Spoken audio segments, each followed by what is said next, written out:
Hi everyone, welcome back to GK today.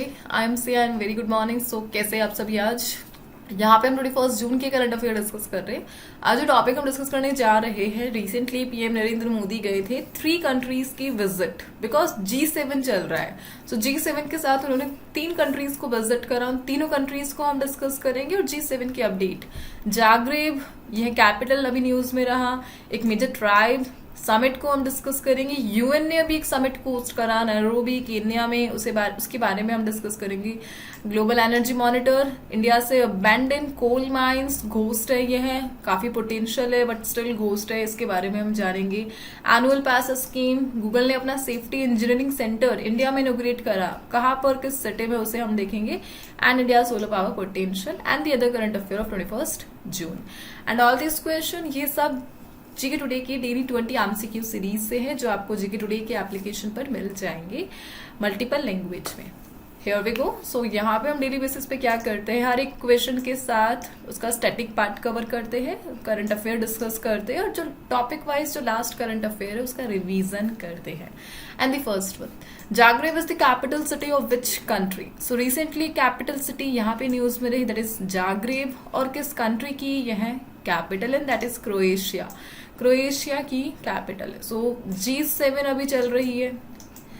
Recently PM Narendra Modi ने G7 के साथ decide करा 3 कंट्रीज को विजिट करने का, जिसमें से एक साइप्रस को हमने डिस्कस किया था, द क्रोएशिया। सो रिसेंटली उस 3 कंट्रीज में से क्रोएशिया जिसे पीएम नरेंद्र मोदी ने विजिट करा है, एंड द लास्ट G7 को जो होस्ट करा है दैट इज कनाडा। ठीक है, तो इन 3 कंट्रीज की विजिट यहाँ पर पीएम नरेंद्र मोदी ने अभी रिसेंटली की। सो क्रोएशिया को हम डिस्कस कर रहे हैं। फर्स्ट ऑफ ऑल मैप के थ्रू इसे लोकेट कर लेते एग्जैक्टली ये कहाँ पर लोकेटेड है। सो एड्रियाटिक सी के साथ अपनी कोस्टल लाइन शेयर करता है दी क्रोएशिया, इसलिए काफी इंपॉर्टेंट है बिकॉज एक ट्रेड हब है, कोस्टल लाइन है इसके पास, यूरोप अफ्रीका सबसे कनेक्शन है, और इसलिए काफी इंपॉर्टेंट है। और इंडिया ने काफी अच्छी डील इनके साथ साइन करी है रिसेंटली। वर्ल्ड मैप के अकॉर्डिंग हम क्रोएशिया को अगर लोकेट करें, सो आपको जो मेडिटेरेनियन सी है उसके जस्ट ऊपर यहाँ पर देखने को मिलेगा दी एड्रियाटिक सी, और इसी के नियर बाय है क्रोएशिया जिसकी कैपिटल है दी जाग्रेब। इस प्रकार मेडिटेरेनियन सी से यह कनेक्टेड है, जो अफ्रीका कॉन्टिनेंट को यूरोप कॉन्टिनेंट से कनेक्ट करता है। यहाँ पर स्ट्रेट ऑफ जिब्राल्टर भी इसके नियर बाय है, एंड दैट्स वाई यहाँ पर मेजर जो ट्रेड डील है पीएम नरेंद्र मोदी ने अभी रिसेंटली क्लिक की है। सो फर्स्ट विजिट यहाँ पर हुई एवर, किसी इंडियन प्राइम मिनिस्टर ने पहली बार क्रोएशिया को विजिट किया है, और पीएम नरेंद्र मोदी का 3 नेशन टूर में से एक था following the G7 summit in Canada. Croatia exactly जो यूरोप है उसके सेंट्रल और साउथ ईस्ट में लोकेटेड है, अपनी कोस्टल लाइन एड्रियाटिक सी से कनेक्ट कर रहा है, और स्ट्रैटेजिक मैरीटाइम इंपॉर्टेंस यहाँ पर इस क्वेश्चन के साथ हम देख रहे हैं। ओवरऑल इसकी कैपिटल आप ध्यान रख लेना, दैट इज क्रोएशिया। अदर जो कंट्रीज है जस्ट लाइक साइप्रस, साइप्रस कुछ इस प्रकार से आपको देखने को मिलेगा, ये रहा टर्की के जस्ट नियर बाय, ये रहा साइप्रस दी आइलैंड कंट्री। इसकी कैपिटल क्या है? निकोसिया। हंगरी इसकी कैपिटल क्या है? हंगरी की कैपिटल है दी बुडापेस्ट, ध्यान रख लेना। एंड सर्बिया, इसकी कैपिटल क्या है? दैट इज बेलग्रेड, ये इसकी कैपिटल है। हम यहाँ पे डिस्कस कर रहे हैं G7, उससे के कारण ये क्वेश्चन अभी न्यूज में रहा। जो G7 है उसे होस्ट कौन करना है? दैट इज कनाडा इसे होस्ट कर रहा है, और बेसिकली इस बार जो G7 है उसका 50 ईयर एनिवर्सरी था, the G7 cooperation. Exactly G7 को फाउंड कब किया जाता है? इसे पहले G8 के नाम से भी जाना जाता था, बट एक कंट्री निकल गई, अगेन ये G7 बन गया। सो इसे फाउंड किया जाता है 1975 में, ऑयल क्राइसिस के बाद। जैसे 1975 में इसे फाउंड कर लिया जाता है, 1976 में इसे ज्वाइन कर लेता है दी कनाडा। देन आगे जाके 1978 में इसे रशिया भी ज्वाइन करता है, लेकिन 2014 में रशिया ने कर दिया द ग्लोबल कांड, दैट इज क्रीमिया, उस पर एनेक्सेशन कर लिया, और इसके कारण G7 कंट्रीज ने इनको यहाँ से निकाल दिया। तो ध्यान रख लेना, रशिया कभी G7 का मेंबर हुआ करता था को, उसके बाद G7 बन गया था G8, लेकिन 2014 में रशिया बाहर हो जाता है बिकॉज उस टाइम पर रशिया ने क्रीमिया को कब्जे में लिया था, अनेक्सेशन किया था, जिसका क्रिमिया ने भी सपोर्ट किया था फुल रेफरेंडम के साथ, बट यूएन ने उसे एकदम गलत माना। ओवरऑल G7 के एट प्रेजेंट जो मेंबर कंट्रीज है including US, UK, France, Germany, Italy, Japan, Canada and European union यहाँ पर एज ऑब्जर्वर है G7 का।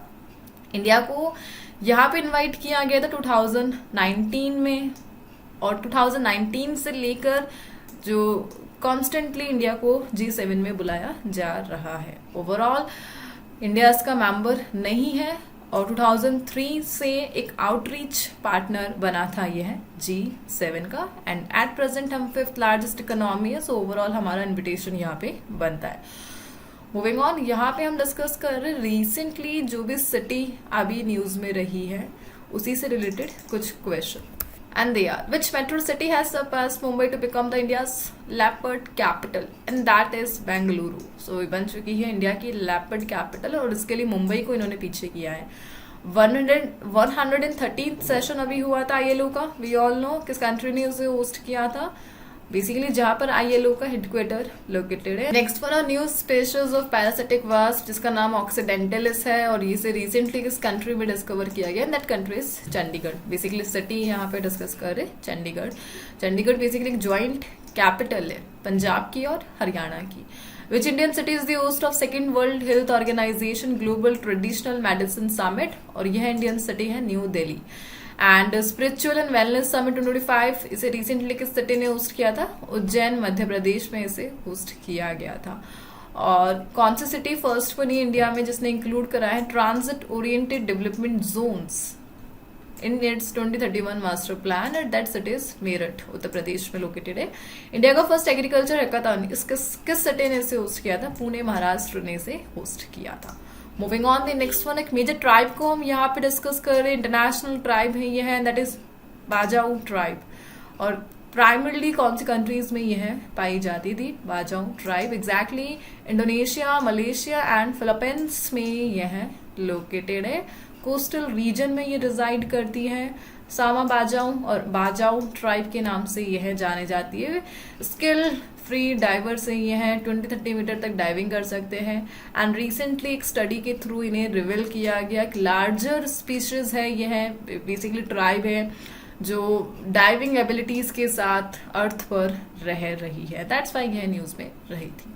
ओवरऑल 3 कंट्रीज को डिस्कस कर लेते हैं, इंडोनेशिया, मलेशिया एंड फिलीपींस में यह लोकेटेड है। इंडोनेशिया की कैपिटल क्या है, that is Jakarta.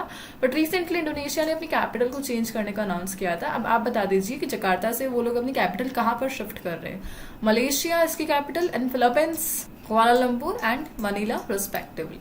Moving on, major tribe in news को हम डिस्कस कर रहे हैं जो अभी न्यूज में रही थी, Indian almost. The Irula tribe ये कहाँ पर किस रीजन में पाई जाती है, सो नीलगिरी माउंटेन में यह देखने को मिलेंगे साउथ इंडिया में। दी कंधा ट्राइब ये कहाँ पर है, उड़ीसा से एसोसिएटेड है। द चेंचू ट्राइब ये कहाँ पर है, नल्लामलाई फॉरेस्ट में है साउथ इंडिया में। द डोंगरिया कोंड ट्राइब ये कहाँ पर है, उड़ीसा में। The Raika tribe they are from Rajasthan. Jenu Kuruba tribe किस स्टेट में पाई जाती है, कर्नाटका। लांजिया सौड़ा ट्राइब ये किस स्टेट में है, उड़ीसा में यह लोकेटेड है। Moving on the next one, एक समिट को हम डिस्कस कर रहे हैं, इंटरनेशनल रिलीजियस फ्रीडम समिट। इसे रिसेंटली होस्ट किया गया। काफी इंपॉर्टेंट समिट है क्योंकि फर्स्ट इसका एडिशन रहा, और इसे होस्ट किया गया केन्या, उसकी कैपिटल नैरोबी में रिसेंटली। सो नैरोबी केन्या में recently international religious freedom summit को होस्ट किया गया। फर्स्ट एवर एडिशन रहा 2025 17 जून को। बेसिकली इसे ऑर्गेनाइज किसने कराया, ग्लोबल पीस फाउंडेशन ने इसे होस्ट किया है। और यहाँ पर 2 institute, that is Pepperdine university and religious freedom institute, इन दोनों ने मिलकर इसे होस्ट किया है। बेसिकली इस समिट का मेन ऑब्जेक्टिव क्या है, जो रिलीजियस फ्रीडम है उसमें जितने भी चैलेंजेस है, अपॉर्चुनिटीज है, उसे एड्रेस करने के लिए ग्लोबल लेवल पर जो लीडर्स है उन्हें गैदर करना है, पॉलिसीज बनानी है, सिविल सोसाइटी लीडर इन सबको इनवाइट करना है। एंड दैट्स वाई इस समिट को अभी रिसेंटली होस्ट किया गया नैरोबी केन्या में, the international religious freedom summit by the global peace foundation.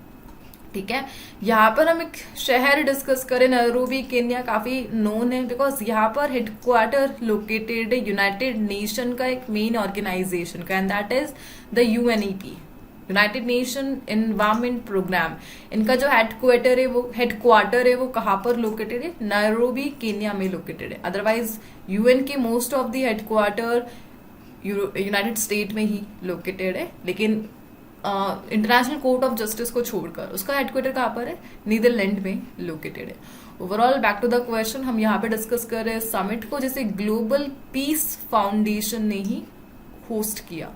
Basically global peace foundation का काम क्या है? इसे 2009 में बनाया गया था। पीस बिल्डिंग सेक्टर के लिए यह काम करता है। इनका जो हेडक्वार्टर है वो कहाँ पर लोकेटेड है? यूनाइटेड स्टेट में, जो उनका मैरीलैंड है वहां पर इनका हेडक्वार्टर लोकेटेड है। 2009 में इसे फाउंड किया गया था पीस बिल्डिंग के लिए, एक नॉन प्रॉफिट ऑर्गेनाइजेशन है। Moving on the next one, यहाँ पे समिट से रिलेटेड क्वेश्चंस को हम डिस्कस करेंगे। Recent summit and conference in news and they are Where was the joint regional office language conference organized in Feb 2025 and Jaipur में इसे organise किया गया था। 6th एनुअल समिट हम डिस्कस करें leadership group for industry transition, कहाँ पे हुई थी? बाकू अजरबैजान में। बाकू अजरबैजान इंपॉर्टेंट है बिकॉज यहाँ पे अभी COP29 भी हुई थी। Which city is the host of 63rd Indian society of aerospace medicine, और बेंगलुरु में इसे कंडक्ट कराया गया। WHO का सेकंड जो ग्लोबल ट्रेडिशनल मेडिसिन समिट है, किस कंट्री ने, किस इंडियन सिटी ने इसे होस्ट करा, and that is New Delhi. NCAP को हम डिस्कस कर रहे थे, national conference on national clean air programme, और रिसेंटली उत्तर प्रदेश के किस सिटी में इसे होस्ट किया गया था? गोरखपुर में।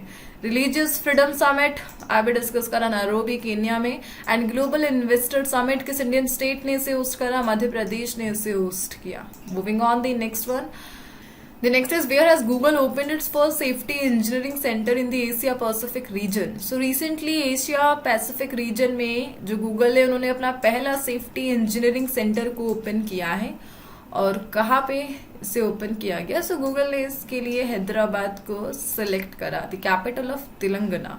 ओवरऑल ग्लोबली गूगल का यह 4th सेंटर है, बट एशिया पैसिफिक में इनका पहला सेंटर है। एंड रिसेंटली जो तेलंगाना के CM that is a Revanth Reddy, इन्होंने इनोग्रेट करा इसे, एंड दैट्स वाई यह न्यूज में रहा। सो GSEC को हम डिस्कस करें, the Google safety engineering centre, इसका मेन ऑब्जेक्टिव क्या रहने वाला है? जो भी ऑनलाइन फ्रॉड है, सिक्योरिटी है, यूजर्स को प्रोटेक्शन देने के लिए गवर्नमेंट सिस्टम और एंटरप्राइजेस के लिए एक link, and that is that centre जिसे रिसेंटली गूगल ने इनोग्रेट करा, सो दैट जो AI है उसके लिए जो भी सॉल्यूशन है सेफ्टी, उसके लिए एक रिस्पॉन्सिबल हब होना चाहिए, और यह स्ट्रैटेजिक हब है by the Google. So overall ध्यान रख लेना, हैदराबाद में इसे इनोग्रेट किया गया, ग्लोबली 4th है, लेकिन इंडिया में एशिया पैसिफिक रीजन में 1st है। मूविंग ऑन, गूगल हम डिस्कस करें, बता सकते गूगल को कब फाउंड किया गया था? 1998 4 सितंबर को गूगल को फाउंड किया गया था। इवन यहाँ पर गूगल की पेरेंट कंपनी भी एग्जिस्ट करती है, and that is the alphabet. So alphabet, इसको ध्यान रख लेना, गूगल की पेरेंट कंपनी है। And Sundar Pichai, we all know Google के जो CEO है। Moving on the next one, where was the health 20 summit 2025 held, ये कहाँ पे हुआ? Recently the annual health 20 summit, और रिसेंटली इसे होस्ट किया गया जिनेवा स्विट्जरलैंड में। थीम क्या रही इस समिट की? Reimagining partnership and building back public trust in global health, और इसे मिलकर ऑर्गेनाइज करा है G7 कंट्रीज ने एंड G20 कंट्रीज ने। इंडिया बेसिकली G7 का मेंबर नहीं है, लेकिन G20 ग्रुप के मेंबर हैं हम यहाँ पे। सो इस समिट का मेन ऑब्जेक्टिव क्या था? हेल्थ 20 समिट UN के जो सस्टेनेबल डेवलपमेंट गोल है उसे 2030 तक अचीव करना है, और उसी पर फोकस करने के लिए समिट को यहाँ पे अरेंज किया गया। ओवरऑल सस्टेनेबल डेवलपमेंट गोल का जो गोल नंबर 17 है, इसका मेन फोकस क्या है कि वर्ल्ड लेवल पर लीडर्स को कलेक्ट करना है, उनका फोकस किस पर होना चाहिए? UN के सस्टेनेबल डेवलपमेंट गोल को अचीव करना, and that is the sustainable development goal 17, और इसी गोल पर फोकस था the health 20 summit. Overall health से रिलेटेड जो सस्टेनेबल डेवलपमेंट है that is SDG 3। Moving on, यहाँ पे हम डिस्कस करें बेसिकली G20 ग्रुप, यहाँ पे 20 इसके मेंबर जिसमें 19 तो कंट्रीज है, और यूरोपियन यूनियन इसका पार्ट है, इंडिया भी इसका मेंबर है। Moving on the next one, which ministry introduced the FASTag annual pass scheme? So FASTag annual pass scheme यहाँ पे आ चुकी है, और किस मिनिस्ट्री ने इसे इंट्रोड्यूस करा है? It is by the ministry of road transport and highway. Nitin Gadkari, he is the cabinet minister for this ministry and recently इन्होंने फास्टैग एनुअल पास स्कीम को लॉन्च किया।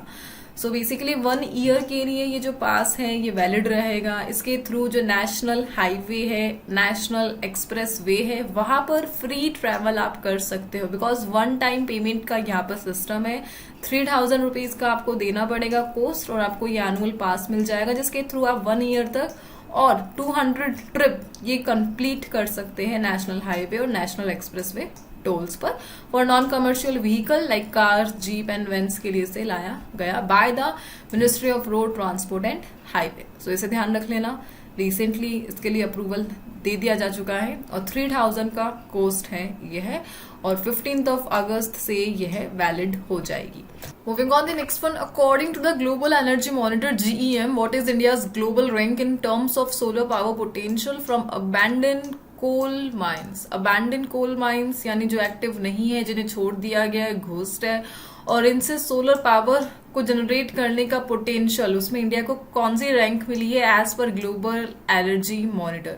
सो ग्लोबल एनर्जी मॉनिटर ने इंडिया को यहाँ पर 4th रैंक दी है। हमारे पास तेलंगाना, उड़ीसा, मध्य प्रदेश, छत्तीसगढ़, यहाँ पर बहुत सारी abandon coal mines and collectively they can produce some 22 gigawatt from closed mines solar power को अचीव करने के लिए, और इसीलिए इस रिपोर्ट को यहाँ पे हाईलाइट किया गया जैसे जीईएम ने रिलीज किया। Overall 1st, 2nd, 3rd rank holder कौन है? 1st रैंक यहाँ पे चाइना को मिली है, then 2nd United state, 3rd पर ऑस्ट्रेलिया है, इन तीनों के बाद इंडिया 4th पर आता है।